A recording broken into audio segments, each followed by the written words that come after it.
I recently watched a new reimagining of the 80s classic Roadhouse, so let's talk about it. So the film stars Jake Gyllenhaal, as it's pretty much about him taking a bouncer job in the Florida Keys in a place called Roadhouse. And all seems fine at first, but yet he discovers that it is not paradise as it seems. And like I mentioned, the film stars Jake Gyllenhaal and also has Conor McGregor. And I think that this is a fine film.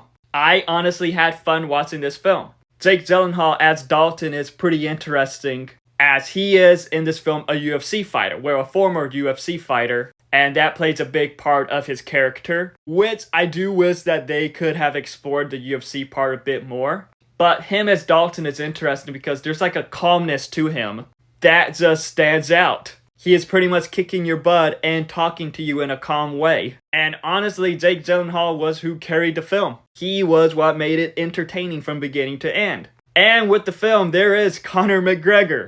And I'm not gonna lie, he was hilarious throughout the film. He showed up, caused mayhem, and this is apparently a joke, but he apparently did not know that he was being filmed in some stuff. I heard that was a joke. I'm not entirely sure. I wouldn't be surprised. But what stood out about this film is the fight scenes. Like, they felt unique.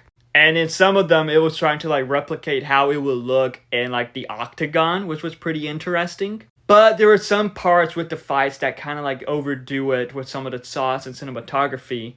Even though the shots and cinematography stood out in this film and most of the time was amazing, but there are times within the action scenes that just kind of felt a bit overboard. And another thing with this film is that it doesn't fully have the bouncer influence like the original one had. But yet, similar to the original one, it had Dalton pretty much being like an influence to the bar, which that was nice to see. I would have liked to see more though. And the cast of the characters from Daniela, Melchior, and Billy Magnussen, I thought that they were great alongside Jake Gyllenhaal. Is the film perfect? No, it's not. But I'm gonna be honest, it is a fun time. I had fun watching this film. And with what Jake Gyllenhaal did was just amazing. And while it is different from the original Roadhouse, I do think that this film worked. Perfect? No, but entertaining. But have you seen the new Roadhouse? If so, what are your thoughts on it? Let me know in the comments below and follow me for more.